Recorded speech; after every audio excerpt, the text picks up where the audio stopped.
হ্যাঁ, আজকে আমরা যে জিনিসটা নিয়ে আলোচনা করব আজকের ক্লাসে, সেটা হচ্ছে আমাদের যে দ্রবণ চ্যাপ্টারটা যে আমরা পড়ছি, সেই দ্রবণ চ্যাপ্টারের মধ্যে আইডিয়াল এবং নন আইডিয়াল সলিউশন, অর্থাৎ আদর্শ দ্রবণ এবং অনাদর্শ দ্রবণ কাকে বলে।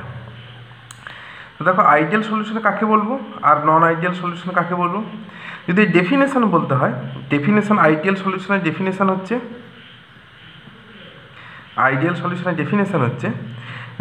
যে কোনো উষ্ণতা বা যে কোনো কন্ডিশানে যে সমস্ত দ্রবণ রাউলের সূত্র মেনে চলে তাদেরকে বলবো আইডিয়াল সলিউশন বা আদর্শ দ্রবণ, আর যারা মেনে চলে না তাদেরকে বলবো নন আইডিয়াল সলিউশন। দেখো, জিনিসটা আমাদের বুঝতে হবে আইডিয়াল সলিউশন কী করে হয় বা আইডিয়াল সলিউশনে কেন একে আইডিয়াল বলা হয়। ধরো, একটা পাত্রের মধ্যে আমি একটা সলিউশন তৈরি করলাম। এই সলিউশনের দ্রবণ আছে, এই দ্রবণটার মধ্যে দ্রাব্য ও দ্রাবক মিশে আছে। কি কি দ্রাব্য ও দ্রাবক আছে? ধরো, দ্রাব্য আছে আমাদের এ, দ্রাবক আছে আমাদের বি, এর মধ্যে মিক্সড অবস্থায় আছে।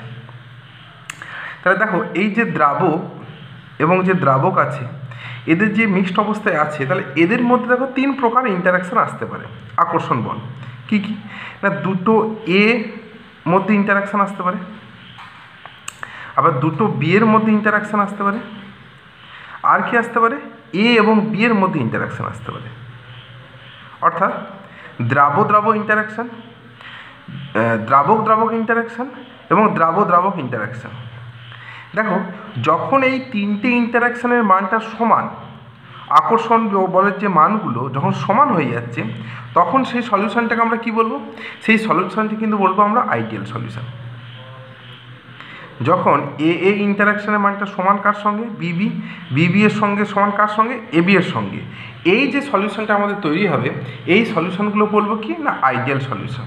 তা আইডিয়াল সলিউশনের ক্ষেত্রে কি হয় না, আইডিয়াল সলিউশনের ক্ষেত্রে কি হয় যে দ্রাব্য এবং যে দ্রাবক যে কণাগুলো আছে, এদের আকার, আকৃতি এবং রাসায়নিক যে প্রকৃতি,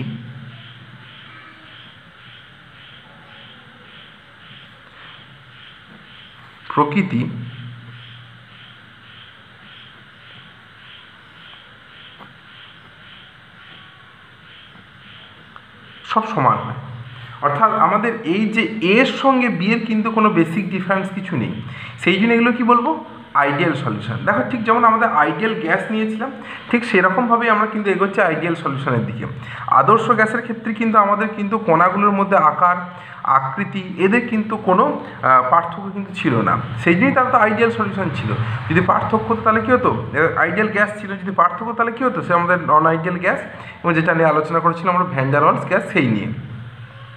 ফলে এই গ্যাসগুলোর ক্ষেত্রে কি হয়, দেখো, এই গ্যাসগুলোর মধ্যে যেহেতু এই আমাদের যে কণাগুলোর এই কণাগুলোর ক্ষেত্রে যেহেতু আমাদের কোনো আকার, আকৃতি ও রাসায়নিক প্রকৃতির কোনো পার্থক্য হচ্ছে না, তাই এইগুলোর ক্ষেত্রে কী হবে, ডেল্টা ভি মিক্সিংয়ের ক্ষেত্রে মান কত আসবে? 0 আসবে। অর্থাৎ ডেল্টা ভি মিক্সিংয়ের মান 0 বলতে, অর্থাৎ আমি যদি একটা দ্রবণ তৈরি করি, ধরো আমি 10 ml 10 ml আমি কি নিলাম, 10 ml এ, আর ধরো আমি নিলাম 20 ml ধরো বি নিলাম, তাহলে আমাদের টোটাল দ্রবণটার আয়তন কত হয়ে যাবে? 30 ml টোটাল দ্রবণটার আয়তন। অর্থাৎ ডেল্টা ভিক্সের অর্থাৎ মিক্সিংয়ের মান কিন্তু এখানে মিক্সিংয়ের জন্য কিন্তু কোনো আমাদের প্রয়োজন হচ্ছে না। কিন্তু তুই বলবে মিক্সিং ডেল্টা ভি মিক্সিং কখন 0 হবে না, সেটা দেখাচ্ছি নন আইডিয়ালের ক্ষেত্রে। আর কি আসবে, যেহেতু এদের মিক্সিংয়ের জন্য ইন্টারাকশানের জন্য কোনো পার্থক্য হচ্ছে না বা ইন্টারাকশানে কোনো পরিবর্তন হচ্ছে না, ইন্টারাকশানে পরিবর্তন হলে আমাদের কী হবে, তাদের এনার্জি ডিফারেন্স আসবে, তাদের তাপের পরিবর্তন আসবে। তাহলে সেই ক্ষেত্রে আমাদের এই জন্য কী আসছে, ডেল্টা এইচ মিক্স এর মানও কী আসবে, আমাদের 0 আসবে।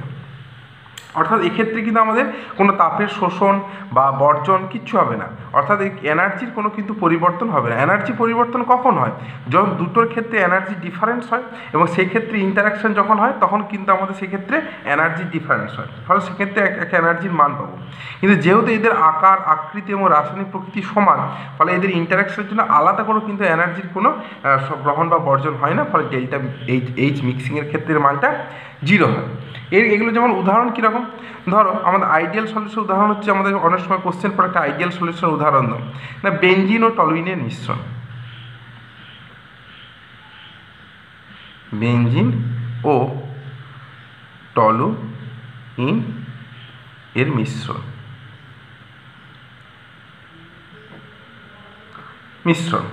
এখন বেনজিন ও টলুইনের মিশ্রণের করে এটা আইডিয়াল সলিউশন কেন, তবে এটাও একটা নন পোলার, এও একটা নন পোলার, এবং এদের মধ্যে কিন্তু বেসিক্যালি কোনো সেভাবে কিন্তু কোনো সংযুক্তি বা এদের মধ্যে কোনো বিয়োজন এসব কিন্তু কিছু হয় না, ফলে এরা কিন্তু মিক্সিং মানে শুধুই মিক্সিং, তাই এদের ক্ষেত্রে সলিউশনগুলো কী বলা হয়, আইডিয়াল সলিউশন। এরপর আসি নন আইডিয়াল সলিউশন।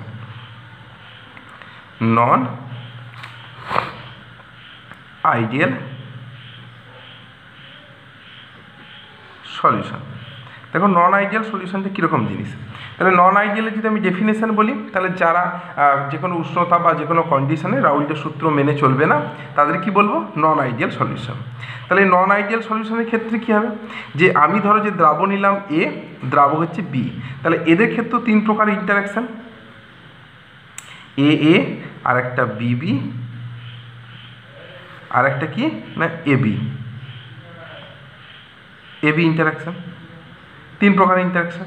কিন্তু এই যে তিন প্রকার ইন্টারাকশানের মানগুলো কিন্তু কখনো সমান হবে না, অর্থাৎ এদের মধ্যে কিন্তু আকর্ষণ বা বিকর্ষণ বলের যে মানটা, সেই মানটা কিন্তু পরস্পর কিন্তু সমান হবে না, এবং আলাদা কী হবে, এদের আকার, আকৃতি ও রাসায়নিক প্রকৃতি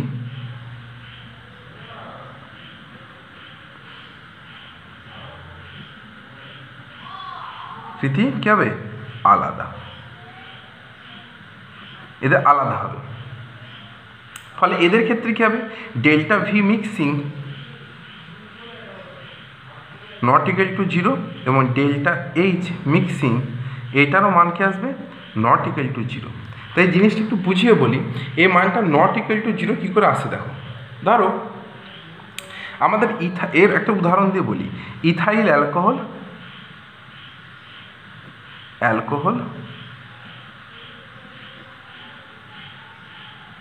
আর জল, এর ধরো আমাদের একটা দ্রবণ তৈরি করেছি, তাহলে ইথাইল অ্যালকোহল মানে কি, CH3 CH2OH, আর এই হচ্ছে আমাদের H2O। তাহলে এদের মধ্যে কি হয়, এদের মধ্যে দেখো hydrogen formation, hydrogen bonding formation হচ্ছে, ফলে এদের যে একটা ইন্টারাকশানের মানটা কিন্তু থাকছে, এবং ইন্টারাকশানের মান থাকার জন্য এদের কি এনার্জি ডিফারেন্স হচ্ছে। সাধারণ অবস্থায় ধরো জলের একটা অণুর তার তো একটা নির্দিষ্ট এনার্জি আছে, এরও একটা এনার্জি আছে, এবং যেহেতু এরা মিক্সড, যখন মিক্সিং হচ্ছে তখন কিন্তু এদের মিক্সিংয়ের ক্ষেত্রে কিন্তু দেখো আমি যে হিসাবে এদের মিক্স করছি, এরা কিন্তু মিক্সিং হয়ে কিন্তু এরা একটা দেখো নতুন মলিকুল তৈরি করছে, নতুন মলিকুল তৈরি করতে পারছে, ইন্টারাক্টেড একটা মলিকুল তৈরি করছে, অর্থাৎ সেক্ষেত্রে কিন্তু একটা হাইড্রোজেন বন্ধন অবস্থায় থাকছে। আমি যদি সেই অবস্থায় যে কোনো মুহূর্তে আমি যদি চাই যে ইথাইল অ্যালকোহল ওর জল আলাদা, সেটা কিন্তু নয়, আমার তখন কিন্তু হাইড্রোজেন বন্ডেড অবস্থায় থাকছে, তাই এদের ক্ষেত্রে ডেল্টা ভি মিক্সিংয়ের মানটা কী হচ্ছে, নট ইকুয়াল টু জিরো। দ্বিতীয় হচ্ছে কি, যেহেতু একটা ইন্টারাকশান আসছে, ফলে এদের ক্ষেত্রে তাপের শোষণ বা বর্জন হবে, তাহলে তাপের যেহেতু বন্ড ফর্মেশন হচ্ছে একটা, তাহলে যেহেতু তাপের বিশেষত বন্ড ফর্মেশনের ক্ষেত্রে কী হবে, তাপের বর্জন হচ্ছে, তাহলে ক্ষেত্রে ডেল্টা ভি মিক্সিংয়ের মানটা কি আমি পজিটিভ পাবো, অর্থাৎ তাপের কিন্তু একটা আমাদের বর্জন হচ্ছে। তাহলে এই হচ্ছে দেখো আমাদের কি আইডিয়াল সলিউশন এবং নন আইডিয়াল সলিউশন। এরপর দেখা যাক, এই যে আমরা দেখো এই রাউল্টের সূত্র দিয়ে আগের যে আমরা ক্লাসে করলাম রাউল্টের সূত্র, সেখানে আমরা গ্রাফ অঙ্কন করেছিলাম, সে কিসের গ্রাফ না, আইডিয়াল যে আমাদের যে সলিউশনগুলো আছে তাদের ক্ষেত্রে আমাদের কি যে একবার না, যে যখন দ্রাবকটা হচ্ছে অনুদ্বায়ী এবং দ্রাবকটা হচ্ছে উদ্বায়ী, তার জন্য একটা আমাদের গ্রাফ অঙ্কন করলাম, আর একটা অঙ্কন করলাম কি যখন দ্রাব এবং দ্রাবক উভয়ই উদ্বায়ী তাদের জন্য। এরপর দেখো আমরা আসছি অঙ্কন করছি অনাদর্শ দ্রবণের ক্ষেত্রে বাষ্পচাপ বনাম মোল ভগ্নাংশ। অনাদর্শ দ্রবণের ক্ষেত্রে বাষ্পচাপ ভার্সেস মোল ভগ্নাংশ। এই দেখো আমরা একটা গ্রাফ অঙ্কন করব, হয়েছে। তো দেখো তাহলে যখন অনাদর্শ আমি দ্রবণ নেব এই যখন এবং গ্রাফ অঙ্কন করব, অনাদর্শ দ্রবণের ক্ষেত্রে কি হবে তাহলে আগে ভাবি। তাহলে দেখো, যে আমি অনাদর্শ দ্রবণ নিচ্ছি, তাহলে তার ক্ষেত্রে আমি যখন দুটো সলিউশন আমি দ্রাবককে মিক্সড করলাম, তাহলে সেই ক্ষেত্রে দেখো বাষ্পচাপের যে মানটা আমি পাবো, সেটা যদি আমাদের আইডিয়াল সলিউশনের ক্ষেত্রে হতো, তাহলে সেটা রাউলের সূত্র মেনে চলছে, তাহলে তার একটা নির্দিষ্ট মান পেতাম। কিন্তু যেহেতু অনাদর্শ, তাহলে যেমন দেখো আইডিয়াল গ্যাসের ক্ষেত্রে কী পাচ্ছিলাম, যে মানটা পাচ্ছিলাম সেটা হয় আইডিয়াল গ্যাসের যে মানটা তার থেকে হয় বেশি কিংবা কম। তাই অনুরূপভাবে আইডিয়াল যে সলিউশন আমাদের নিচ্ছি তার একটা নির্দিষ্ট মান থাকবে, সেই মানের থেকে বেশি কি হবে কিংবা কম হবে বাষ্পচাপের মানটা, এটাই আমাদের কাঙ্ক্ষিত। তাই আমাদের রাউলের সূত্র যে ধরে আমরা যে গ্রাফটা অঙ্কন করেছিলাম, সেক্ষেত্রে আমাদের কী হচ্ছে, বিচ্যুতি হবে। অর্থাৎ আইডিয়াল যে সলিউশনের ক্ষেত্রে যে বাষ্পচাপের যে মানটা পাবো, তার থেকে অনাদর্শ কী হবে, বেশি পেতে পারি বা কম পেতে পারি। তাহলে আমাদের কী হচ্ছে, একটা বিচ্যুতি হচ্ছে from ideal solution. Ideal solution থেকে নন আইডিয়াল সলিউশনের একটা বিচ্যুতি হচ্ছে। সেই বিচ্যুতিটা আমাদের পজিটিভ হতে পারে, আবার নেগেটিভও হতে পারে। যদি পজিটিভ হয় তখন সেটাকে বলে ধনাত্মক বিচ্যুতি, ধনাত্মক বিচ্যুতি। আর যদি তার থেকে যদি কম হয়, মানে আইডিয়াল সলিউশনের যে আমাদের বাষ্পচাপ তার থেকে যদি মানটা বেশি হয়, তাহলে কী পাবো, ধনাত্মক বিচ্যুতি। আর যদি তার থেকে কম হয় তাহলে কী হবে, ঋণাত্মক বিচ্যুতি।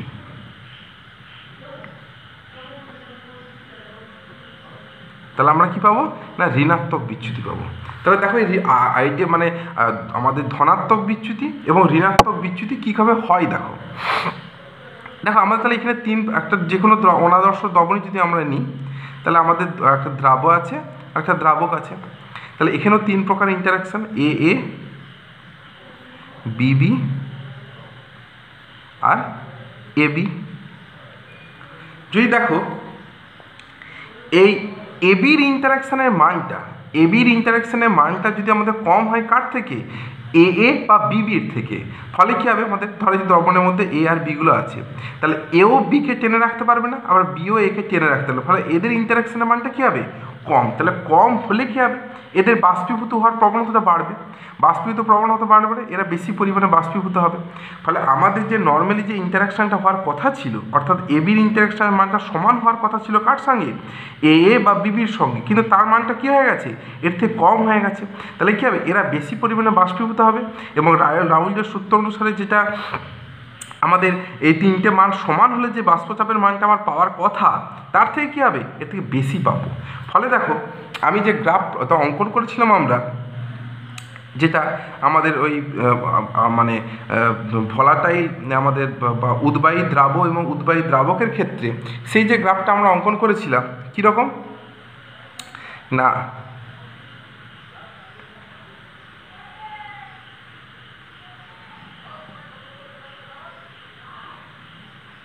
দেখো তাহলে ধরো এইটা আমি নিলাম আমাদের এক্স এ, অর্থাৎ এর মূল ভগ্নাংশ যখন 0, এক্স বি তাহলে তখন কত 1, আবার এক্স এ যখন 1 তখন এক্স বি সমান আমাদের কত 0। তাহলে বাষ্পচাপের যখন আমি মানগুলো পাচ্ছিলাম, তাহলে এই ধরো আমাদের পি এ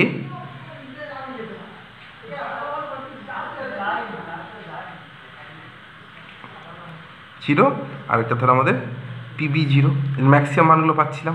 এটা হচ্ছে আমাদের কিসের, এটা কিন্তু রাউলের সূত্র যদি মেনে চলে, তাহলে এইটা কিন্তু এর থেকে আমরা কি পাচ্ছি, এর থেকে কিন্তু আমরা এইটা হচ্ছে আমাদের আইডিয়াল সলিউশনের জন্য, কিন্তু এর থেকে আমরা কি পাবো, বেশি পাবো। তাহলে সবগুলোই কিন্তু আমরা বেশি পাবো। তাহলে এই দেখো দ্রাবের ক্ষেত্রে এর মানটাও বেশি হলো। আবার ধরো আমি যে নিলাম দ্রাবকের ক্ষেত্রে, তার দেখো মানটা আমরা কী পেলাম না, বেশি পেলাম। আবার যে দ্রবণের যেটা পাবো তার মানটাও কী পাবো, বেশি পাবো।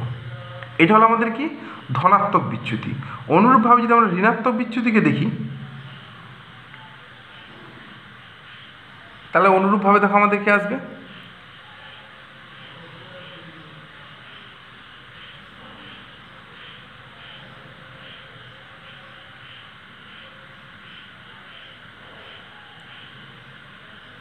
তাহলে এইটা যদি আমাদের হয় এক্স এ সমান 0, এক্স বি সমান 1, এক্স এ সমান 1, এক্স বি সমান 0। তাহলে আমরা কি পাবো, এটা আমাদের ধরো পিএ 0, এটা পিবি 0। তাহলে এইটা হচ্ছে আমাদের বাষ্পচাপ বনাম মূল ভগ্নাংশ প্লট করছি আমরা। তাহলে সেক্ষেত্রে এদের মানটা কী হবে, এটা আইডিয়ালের, এইটা পার কথা, কিন্তু বাস্তবে কী হবে, এর মানটা কম হবে। কখন ঋণাত্মক বিচ্যুতি হবে, যে যখন ধরো যে আমাদের যে এবির ইন্টারাকশানের মানটা, এবির ইন্টারাকশান মানটা বেশি কার থেকে হবে, এ অর বিবি। অর্থাৎ তখন কিন্তু দ্রবণের মধ্যে যে দুটো কণা আছে তারা নিজেদের পরস্পরকে কী করবে, বেশি টেনে রাখবে। বেশি টেনে রাখলে কী হবে, তখন বাষ্পীভূত হতে কম দিবে। ফলে বাষ্পীভূত কম দিলে তো হবে, বাষ্পচাপের মানটা আমাদের কম হবে। তখন এর মানগুলো কী হবে, প্রত্যেকটার দেখো মান কী হবে, কম হবে। এই যে বিচ্যুতিটা কার, বিচ্যুতি ফ্রম হচ্ছে ডেভিয়েশন ফ্রম আইডিয়াল বিহেভিয়ার। অর্থাৎ আদর্শ দ্রবণের ক্ষেত্রে আমাদের যেটা হতো তার থেকে এটা কী হচ্ছে, কম হচ্ছে। এই ঘটনাটাকে কি বলবো, ধনাত্মক বিচ্যুতি। যদি কম হয় ঋণাত্মক বিচ্যুতি, আর যদি বেশি হয় সেটা কি বলবো, ধনাত্মক বিচ্যুতি। বিচ্যুতি কথার অর্থ হলো বিচ্যুতি ফ্রম আইডিয়াল বিহেভিয়ার, অর্থাৎ আদর্শ যে আমাদের আইডিয়াল যে সলিউশন, যেটা রাউল যে সূত্র মেনে চলছে, সেই আইডিয়াল সলিউশনের যে বিহেভিয়ার তার থেকে এটা বেশি বা কম হচ্ছে। দেখো এরপরে আমাদের একটা নেক্সট পয়েন্টে আসছি আমরা, আমাদের কি না অ্যাজিওট্রপিক মিশ্রণ। দেখো কি না অ্যাজিওট্রপিক মিশ্রণ, AZEOTRO,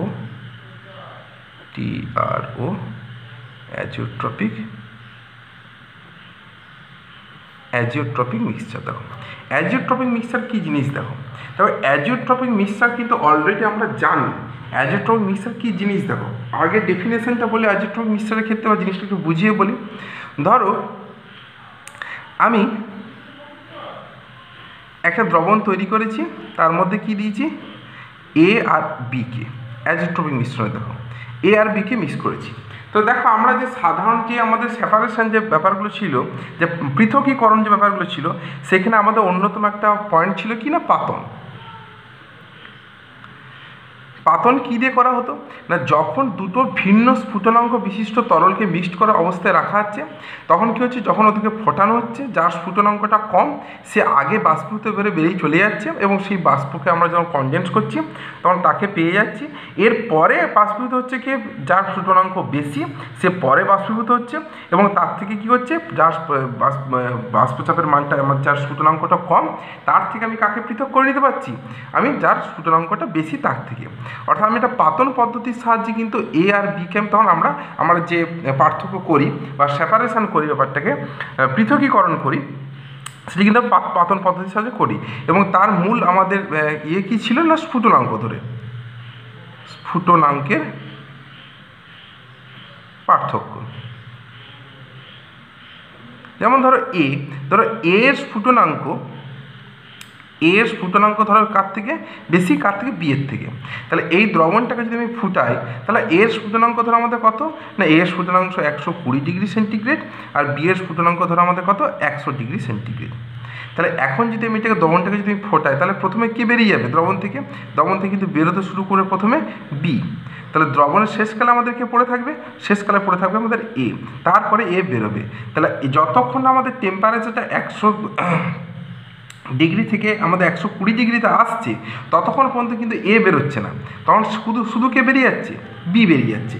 কিন্তু কিছু মিক্সচার আছে যাদেরকে ধরো আমি এ আর বি ধরো 50-50% মিশিয়েছি, 50% এ 50% বি।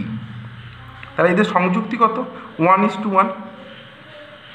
তাহলে আমি যখন পাতন করছিলাম তখন কিন্তু আমাদের কোনো অসুবিধা হচ্ছিল, অর্থাৎ 50% এ আগে প্রথমে বেরিয়ে গেল, তারপরে 50% বি আসছে, এবং যে এটা আমি পাচ্ছি, যে এটা আমি বেরিয়ে আসছে এখানে স্ফুটনাঙ্কের পার্থক্যের জন্য, সেই এটা কিন্তু আমি 100% এই পাচ্ছি, অর্থাৎ তার মধ্যে কিন্তু কোনো বি নেই। আবার যেটা বি পাচ্ছি সেটা 100% বি পাচ্ছি, তার মধ্যে কিন্তু কোনো এ নেই। কিন্তু কিছু মিক্সচার আছে যাদেরকে আমি যে সংযুক্তিতে মিশাবো, ধরো আমি 1:1 দিয়ে মিশালাম, তাদেরকে যখন আমি পাতন করব, পাতনের সময় কিন্তু ওই এ আর বি দুটোই থাকবে। অর্থাৎ ধরো আমি পাতন করে আমি তাদেরকে নিয়ে এলাম, একটা আমাদের বাষ্প বেরিয়ে এসছে, ধরো দ্রবণ থেকে বাষ্পীভূত বেরিয়ে এলো, একটা বাষ্প বেরিয়ে এলো। যে বাষ্পটা বেরিয়ে এলো, যে কোনো টেম্পারেচারে যে বাষ্পটা বেরিয়ে এলো সেই বাষ্পের মধ্যে আমি কিন্তু অলওয়েজ পাবো A:B, এবং সেটা কত 1:1, অর্থাৎ আমি যেহেতু 1:1 অনুপাতে মিশিয়েছি, যে বাষ্পটা পাচ্ছি সেটা 1:1। এখানে কিন্তু শুধুমাত্র A বা শুধুমাত্র B আমি কিন্তু পাবো না।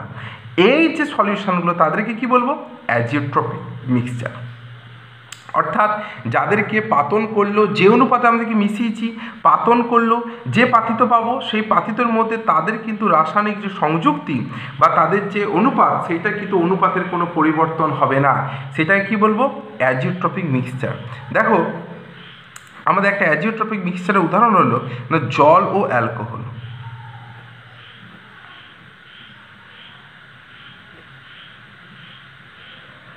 জল ও অ্যালকোহল, দেখো জল ও অ্যালকোহলকে আমি যে অনুপাতে মেশাবো, ও কিন্তু যে আমি যদি পিওর ওয়াটার নিলাম, পিওর অ্যালকোহল নিলাম, এবার দুটোকে আমি মিক্সড করার পরে যখন ওকে বাষ্পীভূত করব, তখন জল ও অ্যালকোহলের যে আমাদের অনুপাতটা, যে অনুপাতটাকে মিশিয়েছি, আমি কিন্তু যে বাষ্পটা পাবো সেই বাষ্পটার মধ্যে কিন্তু তাদের অনুপাতটা অক্ষুণ্ণ থাকবে।